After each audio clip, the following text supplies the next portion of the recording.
Hello दोस्तों, आपका स्वागत है अपने यूट्यूब चैनल स्टडी टाइम में। आज हम क्लास 10 का मॉडल सेट का सॉल्यूशन फाइंड करने वाले हैं। पिछले क्लास में हमने पढ़ा था क्वेश्चन नंबर 20 तक। आज हम उससे आगे क्वेश्चन नंबर 21 से पढ़ना शुरू कर रहे हैं। जैसा क्वेश्चन नंबर 21 में लिखा हुआ समांतर श्रेणी का कौन सा का सामान्य पद 6 - 4n है, तो इसका सामांतर ज्ञात करना। आपको दिया हुआ है क्या 6 - 4 इसका क्या है, सामान्य पद है। सामांतर निकालने के लिए क्या पढ़े थे आप, डी बराबर फॉर्मूला पढ़े होंगे A2 मतलब द्वितीय पद माइनस प्रथम पद पढ़े होंगे। तो देखिए आपको ये तो सामान्य पद दिया हुआ, अगर n के जगह हम 1 पुट करें, n के जगह 1 पुट करते हैं तो a1 हमारा क्या निकलेगा 6 - 4 × 1 बराबर क्या हो, 6 में 4 घटाइए तो क्या बचेगा आपका 2 बचेगा। फिर n के जगह 2 पुट करते हैं तो 6 - 4 गुना 2 6 - 8 बराबर कितना निकल रहा है आपका -2 निकल रहा। तो आपको सामांतर निकालना, सामांतर का फॉर्मूला आप पढ़े देख चुके हैं कि a2 - a1 होता है। a2 के जगह -2 रखिए और a1 निकला आपका 2, उनके बाद घटाइए तो आपका क्या निकला सामांतर -4, जो कि ऑप्शन नंबर सी आपका राइट आंसर है। क्वेश्चन नंबर 22 में क्या लिखा हुआ है, क्या कौन सा समांतर श्रेणी में, देखिए इसमें से कौन सा समांतर श्रेणी में, इसको हम ऑप्शन से ये करते हैं, सॉल्व करते हैं। ये वाला तो हो ही नहीं सकता समांतर, क्योंकि इसका सामांतर अगर निकालिएगा तो वो जो कि है सेम नहीं होगा हर किसी का। तो ये वाला भी नहीं हो सकता। देखिए इसमें 3 में 2 1 घटाइए कितना बचेगा 2 बचेगा, 9 में 3 घटाइए 6 बचेगा, तो इसका भी डी सेम नहीं है, इसलिए ये वाला ऑप्शन नहीं हो सकता। इसमें देख लेते हैं 4 में अगर -2 घटाते हैं, देखिए 4 में -2 घटाइए कितना बचा आपका 6 बज रहा है। फिर देखिए -6 में 4 को घटाइए तो आपका -10 बच रहा है, मतलब दोनों डी सेम नहीं है, तो ये वाले ऑप्शन नहीं होगा। तो ऑप्शन आपका सी हो जाएगा सही। तो कैसे करके देख लेते हैं चेक। 1/2 में -3/2 को घटा रहे हैं, देखिए एलसीएम 2 आएगा, उसके बाद 2 को इससे भाग दिया। आप तो जानते हैं आप लोग ही बट्टे वाला जोड़ घटा है ना, -2/2 कटने के बाद -1 आ गया। फिर उसी तरह से इसमें इसको घटाइए, -1 और -आधा और -आधा बराबर क्या हो गया आपका माइनस गोटा हो गया, मतलब -1 हो गया।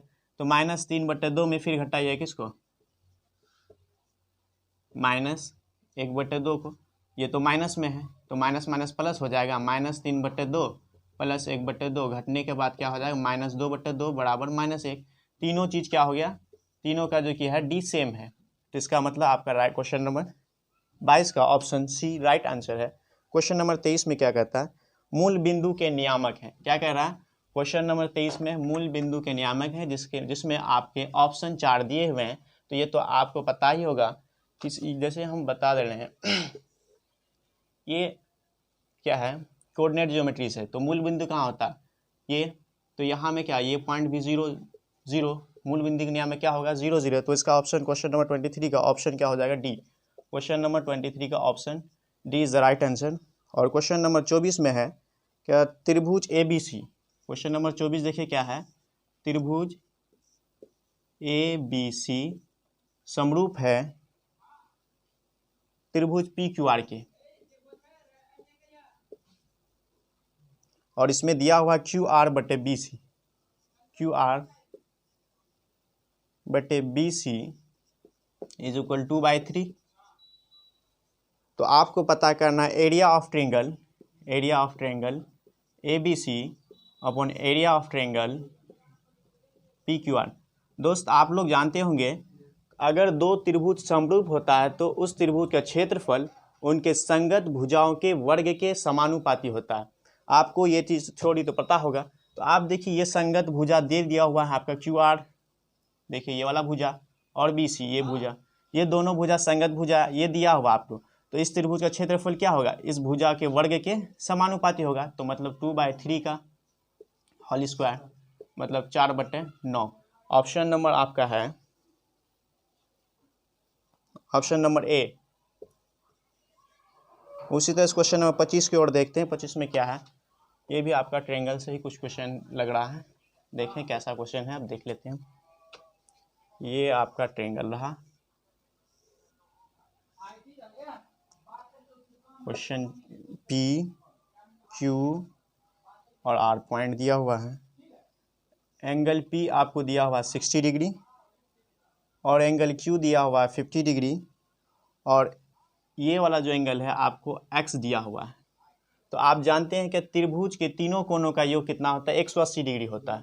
त्रिभुज के तीनों कोनों का योग क्या होता है 180 डिग्री होता है। तो इसका मतलब angle P plus angle Q plus angle R बराबर कितना होगा 180 डिग्री हो जाएगा। आपका एंगल पी दिया हुआ 60 डिग्री और एंगल क्यू दिया हुआ 50 डिग्री, आर नहीं पता तो एंगल आर की जगह लिख लीजिए बराबर 180 डिग्री। तो एंगल आर कितना हो गया आपका 50 डिग्री, क्योंकि इसको जोड़िएगा तो 110, 180 में घटा दीजिए तो 70 डिग्री आएगा, ठीक ना। तो ये एंगल 70 डिग्री हुआ। तो आप ये वाला एंगल और ये वाला एंगल कौन सा क्या दिख रहा है, वर्टेक्स। आप बोल सकते इस दोनों एंगल को क्या बोलते हैं, शीर्षाभूमिक कोण, है ना। तो एक्स बराबर भी क्या हो जाएगा 70 डिग्री, जो कि आपका ऑप्शन में है सी। तो इसका आंसर क्या हो गया, ऑप्शन नंबर सी। ये क्वेश्चन था 25। उसके बाद हम नेक्स्ट क्वेश्चन में और चलते हैं। क्वेश्चन नंबर 26 में देखिए क्या है।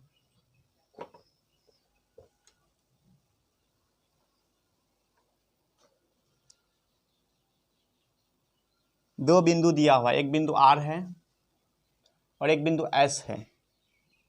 आर का पॉइंट दिया हुआ 0 और 6 और बिंदु एस का पॉइंट दिया हुआ है 8 और 0। तो आपको कह रहा है क्या इस दोनों बिंदु से मिलने वाली जो रेखा है इसके बीच की दूरी क्या है। तो आप दूरी सूत्र जानते होंगे, दूरी सूत्र बराबर होता है √x2 माइनस x1 का whole square plus y2 minus y1 का होल स्क्वायर। देखिए x2 की जगह कितना है 8 है तो 8 रखिए, x1 की जगह 0 तो 0 रखिए, इसका होल स्क्वायर कीजिए, प्लस y2 की जगह क्या 0 है 0 रख दीजिए, माइनस y1 की जगह 6 है 6 रख दीजिए, इनका होल स्क्वायर कीजिए, उस पर ओवर रूट दीजिए। तो 8 का स्क्वायर कितना होगा, 8 में 0 घटाइए 8 और 8 का स्क्वायर 64, 64 लिख दीजिए।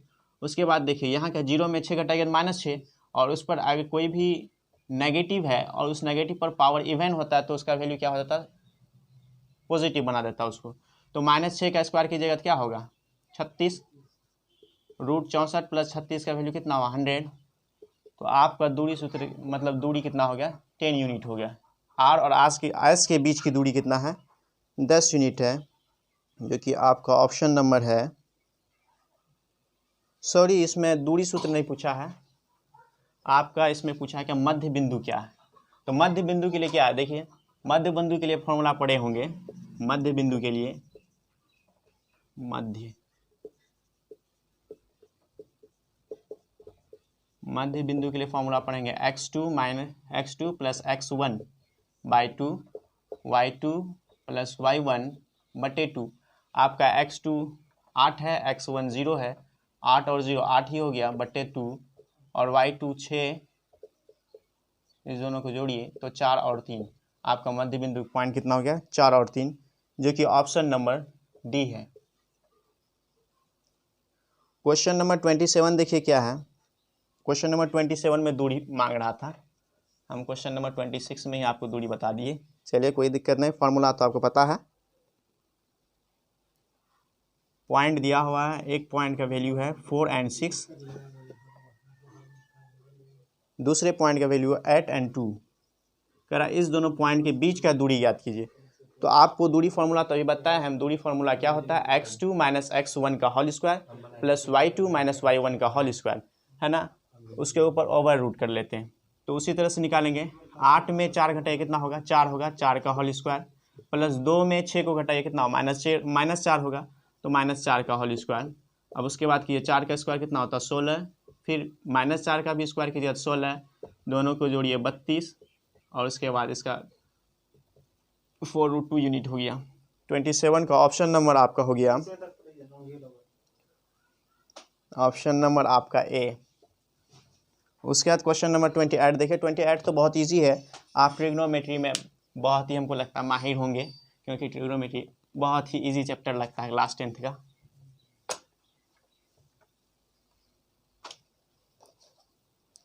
खैर हमको तो इजी लगता है, हमको उम्मीद है कि आप लोगों को भी इजी ही लगेगा। अगर नहीं लगता तो कोई दिक्कत नहीं, हम इस पर पढ़ा देते हैं आपको। दिया हुआ आपको sine square 60 plus cos square 60 का वैल्यू क्या होगा। तो ये तो देखिए साइन 60 डिग्री वैल्यू होता है √3/2, उसके ऊपर स्क्वायर है तो स्क्वायर लिख दीजिए। कोस 60 डिग्री वैल्यू होता है 1/2, उसके ऊपर स्क्वायर तो स्क्वायर लिख दीजिए। √3/2 का स्क्वायर कीजिएगा कितना आएगा 3/4 और हाफ का स्क्वायर कीजिएगा तो 1/4। अब उसके बाद दोनों को जोड़ दिए 4/4 बराबर 1, जो कि आपका ऑप्शन नंबर है सी। क्वेश्चन नंबर 29 देखिए, कहता है रैखिक समीकरण का युग्म संगत हो। क्या कह रहा है? रैखिक समीकरण का युग्म संगत होगा। तो कोई भी रैखिक समीकरण उसका युग्म संगत कब होगा? देखिए हम ग्राफ लेते हैं। संगत कब होगा? अगर दो लाइन प्रतिच्छेदी लाइन हो तो संगत होगा, या फिर वो दोनों लाइन क्या हो, उसी के ऊपर संपाती हो। ठीक, तो इसके लिए क्या हो जाएगा आपका आंसर? इसमें पहला ऑप्शन है हमेशा संपाती होगा। रैखिक समीकरण का युग्म संगत हो तो रेखाएं होगी हमेशा संपाती, ऑप्शन ए है। ऑप्शन बी है आपका समांतर, ऑप्शन सी है हमेशा प्रतिच्छेदी, और ऑप्शन डी है प्रतिच्छेदी एवं संपाती। तो इसमें देखें क्या प्रतिच्छेदी संगत हो रहा तो प्रतिच्छेदी भी होगा और संपाती भी होगा, जो कि ऑप्शन आपका डी भी हो जाएगा। ऑप्शन डी होगा संगत एवं प्रतिच्छेदी। प्रतिच्छेदी आप कर लीजिएगा, मेरा हिंदी बहुत कमजोर है।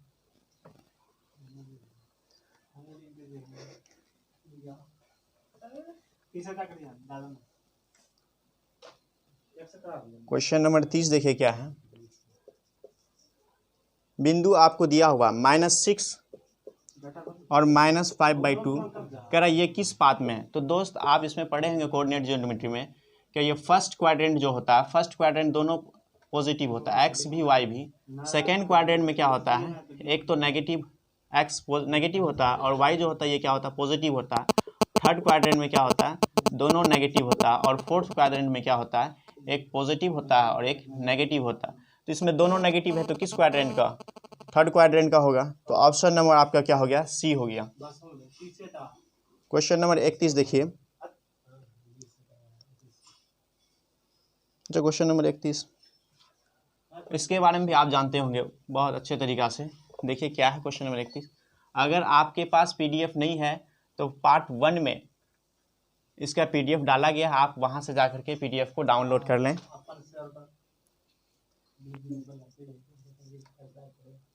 त्रिभुज पी क्यू आर में क्यू आर कह रहा है, त्रिभुज पी क्यू आर ले लीजिए, बना लीजिए। पी क्यू आर बनाने में क्या जाता है, पी क्यू आर। इस तरह क्वेश्चन जब भी हो ना तो सबसे पहले आप फिगर बना लिया कीजिए। इस फिगर बनाने से आधा क्वेश्चन ऐसे ही सॉल्व हो जाता है। क्यू आर भुजा को बढ़ाया गया है, बढ़ा दिए, कोई दिक्कत नहीं है। उसके बाद कह रहा है क्या, इस तरह से बढ़ाया गया है कि पी आर एस एंगल जो है ये 120 डिग्री हो गया है। तो कह रहा है आपको क्या, angle Q P R 63 degree दिया हुआ है। P Q P R 63 degree दिया हुआ है। तो आपको एंगल बताना पी क्यू आर ये क्या होगा। तो एंगल पी क्यू आर क्या होगा, आप पढ़े होंगे किसी त्रिभुज का जो बाह्य कोण होता है त्रिभुज के अंत दो कोणों के योग के बराबर होता है। तो इसका मतलब ये है पी क्यू आर क्या होगा, एक्स प्लस 63 डिग्री बराबर कितना होगा 120 डिग्री। ये कोण जिसमें हम ये करने देख लीजिए रिप्रेजेंट करना है, ये वाला एंगल और ये वाला एंगल का सम जो होगा इस एंगल के इक्वल होगा।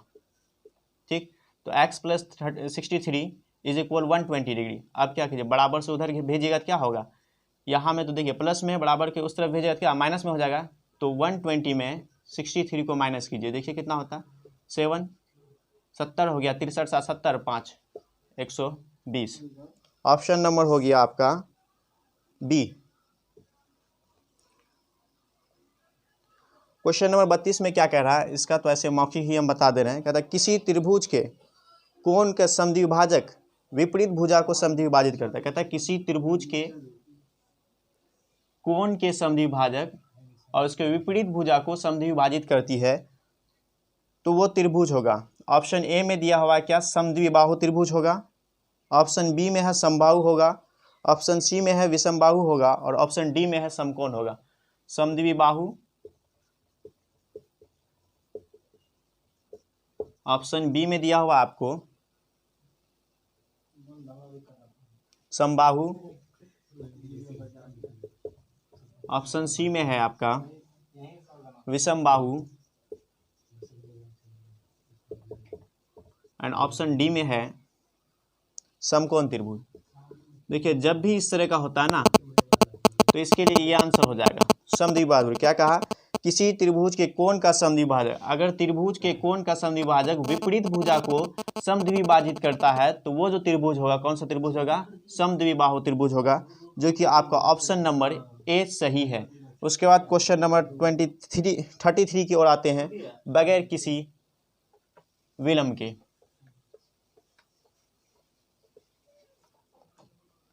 कह रहा त्रिभुज एबीसी में, त्रिभुज एबीसी में डीई पैरेलल है, डीई पैरेलल है बीसी के, डीई बीसी के पैरेलल है। तो देखिए इसमें क्या कह रहा, तो एडी बराबर दिया हुआ है आपका, एडी बटे डीबी बराबर दिया हुआ है 2/3। आपको बताना है एई बटे ईसी बराबर वाट। तो आप पढ़े होंगे किसी त्रिभुज के एक भुजा के समांतर खींची गई रेखा अन्य दो भुजाओं को समान अनुपात में विभाजित, ये वाला त्रिभुज है, इस त्रिभुज के समांतर किसी ये आपका जो थ्योरम है कहता है किसी त्रिभुज के एक भुजा के समांतर खींची गई रेखा अन्य दो भुजाओं को समान अनुपात में विभाजित करती है। तो देखिए ये त्रिभुज है, त्रिभुज के बीसी भुजा के समांतर डीई खींचा गया है, तो मतलब जो है ये दोनों तो एक दूसरे के पैरेलल है, आपको क्वेश्चन में दिया हुआ भी है डीई पैरेलल है बीसी के। तो अगर समांतर होगा तो ये क्या करेगा, भुजा को समान अनुपात में विभाजित करेगा, मतलब एडी बटे डीबी बराबर क्या हो जाएगा, ए बटे ईसी के। तो आप क्या थ्योरम से क्या पता किए, एडी बटे डीबी बराबर हो गया ए बटे ईसी के, और एडी बटे डीबी आपका 2/3 है, तो ए बटे ईसी बराबर आपका क्या हो जाएगा 2/3 ही, दोनों बराबर होगा, जो कि आपका ऑप्शन नंबर है बी।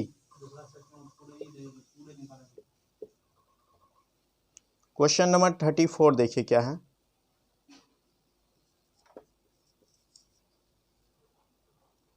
त्रिभुज एबीसी में त्रिभुज एबीसी लिख लीजिए, त्रिभुज एबीसी तथा त्रिभुज डीईएफ में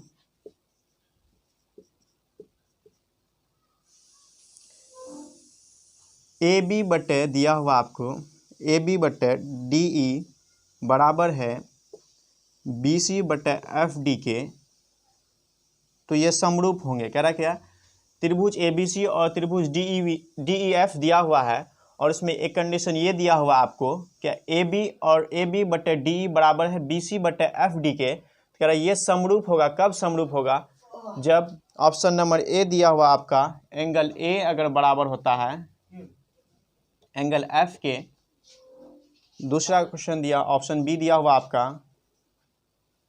एंगल बी दिया हुआ आपके एंगल ई के, और ऑप्शन सी दिया हुआ आपका एंगल बी बराबर है एंगल डी के, और ऑप्शन डी है आपका एंगल ए बराबर है एंगल डी के। तो इसके लिए देखिए कौन सा ऑप्शन होगा, तो बी इसमें भी कॉमन है, ठीक, और डी इसमें कॉमन है, तो इसका मतलब है एंगल बी अगर एंगल डी के बराबर हो जाता है तो ये त्रिभुज क्या होगा, समरूप होगा।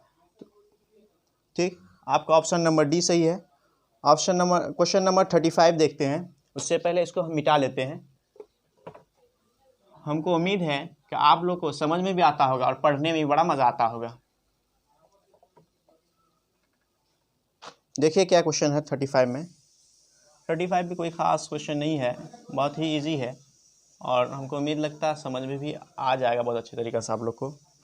ये एक स्पर्श लाइन है, चलिए हम इसको ऐसे खींच लेते उल्टा, ये इस पर लंब है,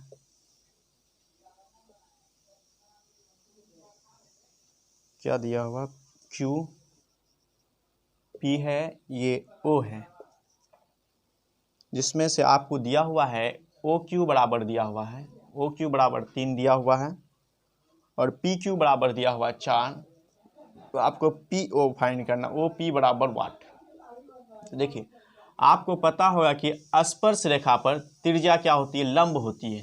त्रिज्या स्पर्श रेखा पर लंब होती है, मतलब ये एंगल 90 डिग्री हो गया। तो इसके लिए क्या हो गया, आप ये एक थ्योरम ये भी पढ़े होंगे, बड़े कोण की सामने भुजा आपस में हमेशा बड़ी होती है। ये एंगल 90 डिग्री है, तो इसके सामने वाली भुजा ये है, तो ये क्या हो जाएगा, कर्ण होगा। आप कर्ण बराबर पढ़े होंगे, मतलब ओ पी स्क्वायर बराबर पढ़े होंगे, O Q square plus P Q square, क्योंकि आप करने बराबर पड़े हैं क्या, लंब स्क्वायर प्लस आधार स्क्वायर। ओ पी निकालना हमको, तो ओ पी के लिए क्या हो जाएगा, ये रूट अंडर हो जाएगा O Q square plus P Q square. O Q की जगह पुट कीजिए, ओ क्यू का वैल्यू कितना है 3 दिया हुआ, 3 का स्क्वायर 9 हो गया, और पी क्यू का वैल्यू दिया हुआ है 4, तो पी क्यू का स्क्वायर निकालिएगा, पी क्यू स्क्वायर कितना हो 16, तो 16 और 9 कितना होता है 25, और इसका वर्गमूल 5। तो आपका ऑप्शन नंबर हो गया सी।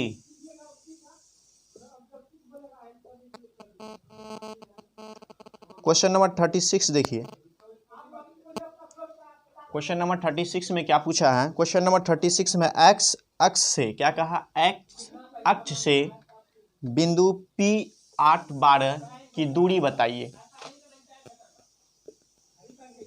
ये लीजिए एक्स अक्ष से पी क्यू मान लेते हैं यहाँ है, बिंदु P यहाँ है जिसका लंबाई 8 है और 12 है, और एक्स एक्स से दूरी, तो यही मान लीजिए एक्स एक्स एक्स पर वाई का मान कितना होता है 0 है ना, यहाँ एक्स एक्स कितना हो जाएगा, दोनों सेम ही प्लेस पर समझ ले, तो ये 8 हो जाएगा, तो यहाँ से दूरी निकाल लीजिए क्या हो जाएगा, दूरी से तो आपको पता है x2 माइनस x1 का होल स्क्वायर, 8 में 8 घटाइए कितना होगा 0, प्लस 12 में 0 घटा y2 माइनस y1 का होल स्क्वायर, 12 में 0 घटाइए, उसके बाद ओवर रूट निकाल लीजिए, दूरी बराबर, तो ये 0 प्लस 144, इसका वर्गमूल निकालिएगा तो फिर 12 ही निकलेगा, तो इसका मतलब 12 यूनिट। ऑप्शन नंबर आपका बी हो गया। क्वेश्चन नंबर देखिए 37, मतलब विरुद्ध के किसी बिंदु पर खींची गई स्पर्श रेखा, मतलब विरुद्ध के किसी बिंदु पर खींची गई स्पर्श रेखा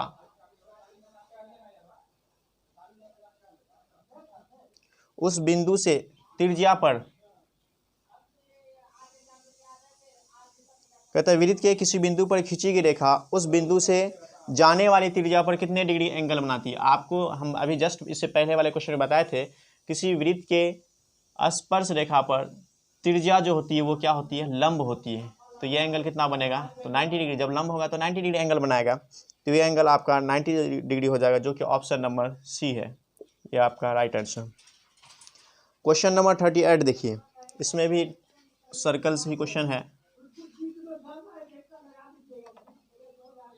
ये एक स्पर्श रेखा है, एक इधर से स्पर्श रेखा है, ये इसको स्पर्श करिए, चलिए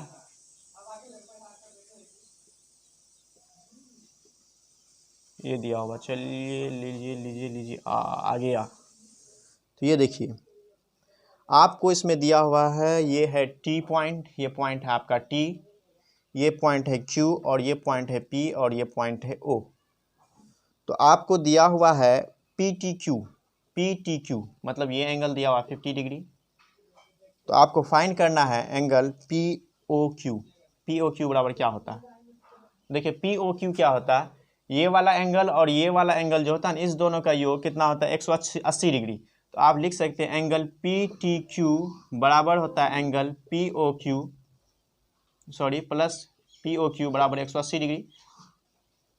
पी टी क्यू का वैल्यू 50 डिग्री दिया हुआ है, तो पी ओ क्यू का वैल्यू क्या आएगा, तो 180 में 50 घटा दीजिए तो बच गया 130 डिग्री, जो कि आपका ऑप्शन नंबर है ए।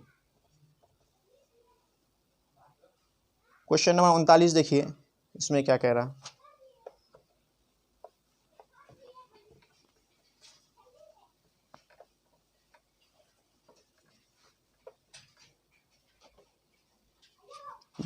दिए गए समकोण त्रिभुज पी आर क्यू में एक त्रिभुज दिया हुआ है आपको पी आर क्यू, ये फिगर आपको दिया हुआ है, जिसमें से पी क्यू दिया हुआ आपको 3 सेंटीमीटर, क्यू दिया हुआ 90 डिग्री, और सी पी आर दिया हुआ 6 सेंटीमीटर, और ये एंगल आर दिया हुआ थीटा। तो कह रहा है कि आपको थीटा का वैल्यू क्या होगा, तो ये थीटा का मान क्या है, तो इसके लिए आप हम एक फॉर्मूला लगा देते हैं ट्रिग्नोमेट्री का। साइन थीटा बराबर पढ़े होंगे आप, साइन थीटा बराबर क्या पढ़े थे, साइन थीटा बराबर कोण थीटा के सम्मुख भुजा। अगर नहीं पढ़े हैं तो ये लिखिए, क्या लिखते हैं, पाकिस्तान भूखा प्यासा और हिंदुस्तान हरा भरा, ये साइन थीटा हो गया P/H, ये कोस थीटा का हो गया, ये टेन थीटा हो गया।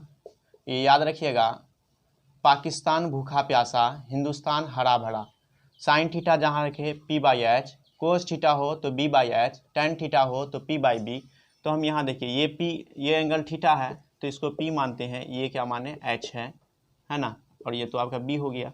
तो साइन थीटा बराबर क्या होता है p/h बराबर p 3 है, h 6 है, 1/2। तो साइन थीटा बराबर आप पढ़े हैं, साइन 30 डिग्री का वैल्यू कितना होता है 1/2, तो यहाँ साइन 30 डिग्री लिख सकते हैं।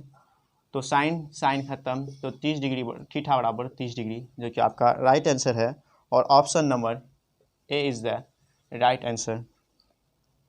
और आज के लिए लास्ट क्वेश्चन है, ये भी ट्रिग्नोमेट्री का ही क्वेश्चन है। आज क्वेश्चन नंबर 40 देखिए क्या है। टेन ए दिया हुआ आपको, टेन ए दिया हुआ है 3/4। तो आपको फाइंड करना है कोस ए बराबर वाट। आप क्या पढ़े, टेन थीटा बराबर क्या होता है p/b, ABC। टेन थीटा क्या पढ़े p/b, थीटा के सामने कौन को क्या बोलते हैं p, ये हो गया b आपका, ये हो गया h। ये अगर 3 दिया हुआ, ये 4, तो आप जो कि है पाइथागोरस थ्योरम लगा करके h निकाल सकते हैं। h बराबर क्या पढ़े हैं p² प्लस b² पर ओवर रूट। तो आपका p² कितना दिया हुआ, p दिया हुआ 3, तो 3 का स्क्वायर 9 हो गया, और b दिया हुआ आपको 4, 4 का स्क्वायर कितना होता 16, 16 में कितना हुआ 25, और 25 का वर्गमूल निकालिएगा 5, ये h आपका 5 हो गया। तो आप कोस थीटा आप तो आराम से निकाल सकते हैं। कोस ए बराबर हम क्या बोले, कोस थीटा जब भी आए तो क्या लिखे b/h, b/h। तो देखिए b से यहाँ देखिए कोस थीटा b/h, बेस कितना है आपका 4, और h कर्ण कितना 5। तो आपका राइट आंसर क्या हो, कोस ए बराबर 4/5, जो कि आपका ऑप्शन नंबर है बी। आज के लिए यहीं तक रहने देते, फिर हम मिलते हैं इससे आगे क्वेश्चन को लेकर के पार्ट 3 में। ठीक है, बहुत बहुत शुक्रिया पूरी वीडियो देखने के लिए।